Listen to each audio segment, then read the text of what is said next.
12장. 하나님께서 아브람을 부르시다. 하나님께서 아브람에게 말씀하셨다.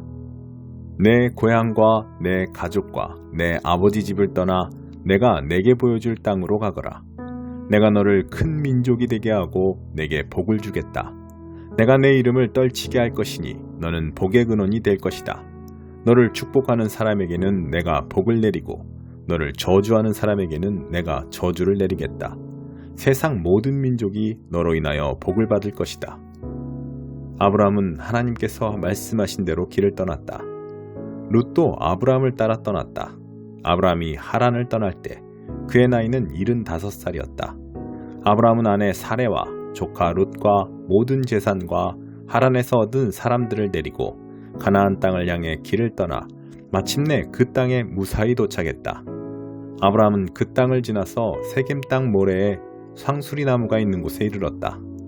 당시 그 땅에는 가나안 사람이 살고 있었다. 하나님께서 아브람에게 나타나셔서 말씀하셨다. 내가 이 땅을 내 자손에게 주겠다. 아브람은 하나님께서 자신에게 나타내신 그곳에 제단을 쌓았다. 아브람이 그곳을 떠나 베델 동쪽에 있는 산지로 가서 서쪽으로는 베델이 보이고 동쪽으로는 아이가 보이는 곳에 장막을 쳤다. 그는 그곳에 제단을 쌓고 하나님께 기도를 드렸다. 아브람이 또 길을 떠나서 줄곧 남쪽으로 길을 잡아 네겝 지역에 이르렀다. 그때 그 땅에 기근이 들었다. 기근이 극심했기 때문에 아브람은 이집트로 내려가 살았다. 이집트 근처에 이르러 그는 자기 아내 사라에게 말했다. 여보, 알다시피 당신은 아름다운 여인이지 않소. 이집트 사람들이 당신을 보면 아, 저 여인은 그의 아내구나 하면서 나를 죽이고 당신은 살려둘 것이오. 부탁이니 당신이 내 누이라고 말해주시오. 당신 덕에 내가 그들의 환대를 받고 목숨도 부지할 수 있을 것이오. 아브라함이 이집트에 이르렀을 때 이집트 사람들은 그의 아내가 눈부시게 아름다운 여인임을 한눈에 알아보았다. 바로의 대신들이 바로 앞에서 그 여인의 아름다움을 칭찬했다. 그리하여 사레는 바로의 거처로 불려들어갔다. 아브라함은 아내 덕에 대접을 잘 받았다. 그는 양과 소, 암나귀와 소나귀, 남종과 여종, 그리고 낙타까지 얻었다. 그러나 하나님께서 아브라함의 아내 사레의 일로 바로를 심하게 치셨다. 궁에 있던 모든 사람이 중병에 걸린 것이다. 바로가 아브라함을 불러 말했다. 내가 어찌하여 내게 이런 일을 행하였느냐? 그녀가 내 아내라고 왜 말을 하지 않았느냐? 어찌하여 너는 그녀가 내 누이라고 말하여 내가 그녀를 아내로 삼게 할 뻔했느냐? 여기 내 아내를 돌려줄 테니 데리고 나가거라. 바로는 신하들을 시켜 아브라함을 그 나라에서 내보냈다. 그들은 아브라함이 자기 아내와 자신의 모든 소유를 가지고 나가게 했다. 11장. 세례자 요한. 예수께서 12제자에게 이렇게 당부하시고 나서 계속해서 여러 동네에서 가르치고 전도하셨다. 한편 요한은 감옥에 갇혀 있었다. 그는 예수께서 하고 계신 일을 전해 듣고는 자기 제자들을 보내어 물었다. 우리가 기다려온 분이 선생님입니까? 아니면 아직도 기다려야 합니까? 예수께서 그들에게 말씀하셨다. 가서 지금 벌어지고 있는 일을 요한에게 말하여라. 눈먼 사람이 보고 저는 사람이 걷고 나병 환자가 깨끗해지고 기먹은 사람이 듣고 죽은 사람이 살아나며 이 땅에 불쌍한 사람들이 하나님께서 자기들 편임을 깨닫는다. 이것이 너희가 기대하던 것이냐? 그렇다면 너희야말로 가장 복된 사람인 줄 알아라. 요한의 제자들이 보고하러 떠나자 예수께서 무리에게 요한에 대해 말씀하셨다. 그를 보러 광야로 나갈 때 너희는 무엇을 기대했더냐? 주말을 쉬러 나온 사람이더냐? 아닐 것이다. 그럼 무엇이냐? 멋진 양복을 차려입은 교주더냐? 광야에서는 어림도 없다. 그럼 무엇이냐? 예언자냐? 맞다. 예언자다. 너희 평생의 최고의 예언자일 것이다. 그는 예언자 말라기가 내가 내 예언자를 앞서 보내어 내 길을 평탄하게 만들 것이다 라고 말한 그 예언자다. 지금 무슨 일이 벌어지고 있는지 내가 말해주겠다. 역사상 어느 누구도 세례자 요한보다 나은 사람이 없다. 그러나 그가 너희에게 준비시킨 천국에서는 가장 낮은 사람이라도 요한보다 앞선다. 오랫동안 사람들은 스스로 하나님 나라에 들어가려고 애써왔다. 그러나 예언자들의 책과 하나님의 율법을 자세히 읽어보면 알겠지만 그 모든 것이 요한에서 절정을 이루고 요한과 협력하여 천국의 메시아를 위한 길을 예비하고 있다.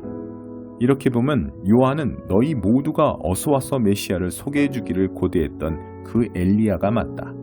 내 말을 듣고 있느냐? 정말로 듣고 있느냐? 이 세대 사람들을 어떻게 설명할 수 있을까? 그들은 우리는 더 놀고 이야기하고 싶은데 엄마 아빠는 늘 피곤하고 바쁘다고 해요 하고 불평을 늘어놓는 아이와 같다. 요한이 와서 금식하니 사람들은 그가 미쳤다고 했다. 내가 와서 실컷 먹으니 사람들은 내가 술고래며 인간 쓰레기들의 친구라고 했다. 본래 여론조사는 믿을 만한 것이 못되지 않더냐. 음식 맛은 먹어보아야 한다. 자연스러운 은혜의 리듬을 배워라. 그 후에 예수께서 자신이 가장 열심히 일하셨으나 사람들의 반응이 가장 적었던 여러 도시들을 호되게 책망하셨다. 그곳 사람들이 무관심하게 제 갈 길로 가버렸던 것이다. 고라시나 너에게 화가 있을 것이다. 벳세다야 너에게 화가 있을 것이다. 두로와 시돈이 너희가 본 엄청난 기적의 절반만 보았어도 당장 무릎을 꿇었을 것이다. 심판날에 그들은 너희에 비하면 가벼운 벌로 끝날 것이다. 가버나움아 내가 잔뜩 점잔을 뺀다만 결국은 지옥에 떨어질 것이다. 소돔 사람들도 너처럼 기회가 있었다면 그 도시가 지금까지 남아 있었을 것이다. 심판날에 그들은 너희에 비하면 가벼운 벌로 끝날 것이다. 갑자기 예수께서 기도하셨다. 하늘과 땅의 주인이신 아버지, 감사합니다. 아버지께서는 아버지의 길을 똑똑하고 다 아는 체 하는 사람들에게는 숨기시고 평범한 사람들에게는 분명히 밝히셨습니다. 그렇습니다. 아버지께서는 이렇게 일하시는 것을 좋아하십니다. 예수께서 다시 사람들에게 말씀하시되 이번에는 부드럽게 말씀하셨다. 아버지께서 이 모든 것을 내게 행하고 말하라고 맡겨주셨다. 이것은 아버지와 아들이 서로를 잘 아는 친밀한 관계에서 비롯되는 부자간의 독특한 일이다. 아무도 아버지가 아는 것처럼 아들을 아는 이가 없고 아들이 아는 것처럼 아버지를 아는 이도 없다. 하지만 나는 이것을 나 혼자만 누릴 생각이 없다. 누구든지 들을 마음만 있으면 나는 차근차근 가르쳐줄 준비가 되어 있다. 너희는 피곤하고 지쳤느냐? 종교생활에 탈진했느냐? 나에게 오너라. 나와 함께 길을 나서면 너희 삶은 회복될 것이다. 내가 너희에게 제대로 쉬는 법을 가르쳐 주겠다. 나와 함께 걷고 나와 함께 일하여라. 내가 어떻게 하는지 잘 보아라. 자연스러운 은혜의 리듬을 배워라. 나는 너희에게 무겁거나 맞지 않는 짐을 지우지 않는다. 나와 함께 있으면 자유롭고 가볍게 사는 법을 배울 것이다. 느헤미야 1장. 하가랴의 아들 느헤미야의 회고록이다. 때는 20년 기슬루월이었다. 당시 나는 수사궁전에 있었다. 그때 막 내 형제인 하나니가 동포 유대인 몇과 함께 유다에서 왔다. 나는 그들에게 사로잡혀 오지 않고 유다에 남아있는 유대인들의 상황이 어떠한지 예루살렘의 형편은 어떠한지 물어보았다. 그들의 대답은 이러했다. 그 지방에 남아있는 사람들은 사정이 그리 좋지 못합니다. 그야말로 형편없지요. 예루살렘 성벽은 허물어진 채로 있고 성문들도 불에 탄 채 그대로 있습니다. 이 말을 듣고서 나는 주저앉아 슬피 울었다. 슬픔에 잠긴 채 며칠 동안 금식하며 하늘의 하나님 앞에 기도했다. 하나님, 하늘의 하나님, 주님의 언약에 충실하시며 주님을 사랑하고 주님의 명령에 순종하는 이들에게 신실하신 크고 어미로우신 하나님, 저를 보시고 제 말을 들어주십시오. 주님의 종, 곧 이스라엘 백성을 위해 밤낮으로 중보기도하며 이스라엘 백성의 죄를 자백하는 이 종의 기도에 귀를 기울여 주십시오. 주께 범죄한 자들 가운데는 저와 제 조상도 있습니다. 우리는 주님을 하찮게 대했습니다. 주께서 하라고 하시는 대로 하지 않았고 주님의 명령을 따르지 않았으며 주님의 종 모세에게 주신 결정들을 존중하지도 않았습니다. 그럴지라도 주님의 종 모세에게 하신 말씀을 기억하여 주십시오. 너희가 나를 반역하면 내가 너희를 사방으로 흩을 것이다. 그러나 너희가 내게 돌아와서 내 말대로 행하면 그 흩어진 사람들이 어디에 가 있든 내가 그들을 다 모아서 내 이름을 나타내려고 택한 곳에 돌려놓을 것이다. 여기 그들이 있습니다. 그들은 주님의 종이며 크신 능력의 주께서 극적으로 구해내신 주님의 백성입니다. 주님, 제 말을 들어주십시오. 주님의 종의 기도를, 주님의 경외하기를 기뻐하는 모든 종의 말을 들으시고 저로 하여금 형통케 하셔서 오늘 제가 왕에게 원하는 바를 얻게 해주십시오. 그때에 나는 왕의 술잔을 맡아보고 있었다. 11장 돌파에 들어가시는 하나님. 소식이 빠르게 퍼져서 예루살렘에 있는 지도자와 동료들도 곧 그 이야기를 들었다. 유대인이 아닌 이방인들도 이제 하나님의 메시지를 받아들였다는 소식을 들은 것이다. 베드로가 예루살렘에 돌아오자 그의 옛 동료 가운데 할례를 중시하는 몇몇 사람들이 그를 나무랐다. 당신이 그 무리와 어깨를 맞대고 금지된 음식을 먹으며 우리 이름에 먹칠을 하다니 도대체 어찌된 일입니까? 그러자 베드로가 그들에게 처음부터 차근차근 설명했다. 최근에 내가 욥바성에서 기도하고 있었는데 비몽사몽간에 환상을 보았습니다. 내 귀퉁이를 줄에 매단 커다란 보자기 같은 것이 하늘에서 내 앞 땅바닥으로 내려왔습니다. 보자기 안에는 가축이며 들짐승이며 파충류며 새들이 가득했습니다. 그야말로 없는 게 없었습니다. 나는 넋을 잃고서 유심히 보았습니다. 그때 한 음성이 들려왔습니다. 베드로야, 어서 잡아먹어라. 나는 말했습니다. 안 됩니다, 주님. 지금까지 저는 부정한 음식은 입에 대본 적이 없습니다. 그 음성이 다시 들려왔습니다. 하나님께서 괜찮다고 하시면 괜찮은 것이다. 그런 일이 3번 있고 나서 보자기가 다시 하늘로 들려 올라갔습니다. 바로 그때 내가 묵고 있던 집에 3사람이 나타났습니다. 가이사랴에서 나를 데리러 온 사람들이었습니다. 성령께서 내게 아무것도 묻지 말고 그들과 함께 가라고 하셨습니다. 그래서 나와 6 동료는 나를 부른 사람에게 갔습니다.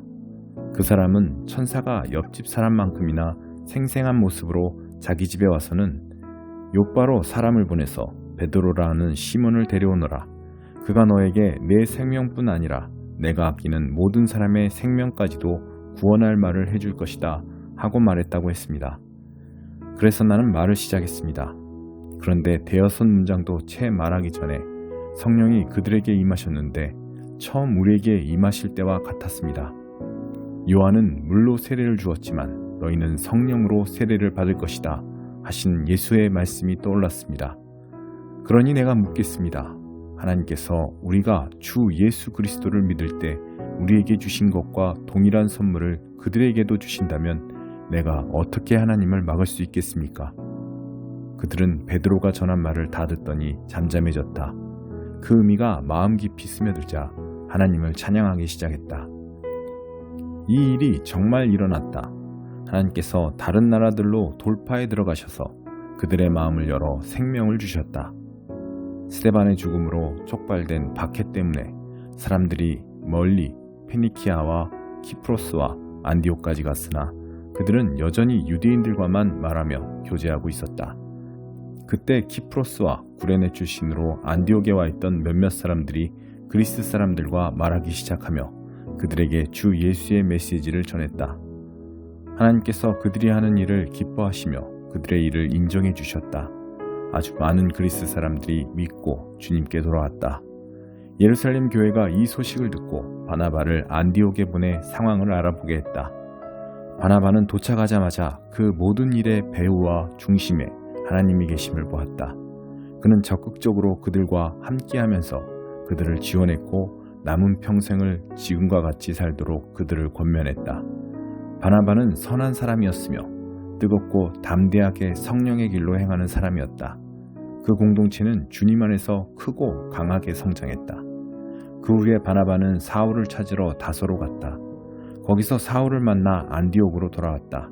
그들은 꼬박 1년 동안 그곳 교회에 머물면서 많은 사람들을 가르쳤다. 제자들이 처음으로 그리스도인이라고 불린 것도 안디옥에서였다. 거의 같은 시기에 몇몇 예언자들이 예루살렘에서 안디옥으로 왔다. 그 가운데 아가보라는 사람이 있었다. 하루는 그가 성령에 이끌려 일어서더니 조만간 극심한 기근으로 나라가 황폐해질 것이라고 경고했다. 기근은 결국 글라우디오 황제 재임 중에 닥쳤다. 제자들은 각자 힘닿는 대로 유대에 있는 동료 그리스도인들에게 도움이 되는 것은 무엇이든 보내기로 했다. 그들은 그 모은 것을 바나바와 사울 편에 보내 예루살렘의 지도자들에게 전달하도록 했다.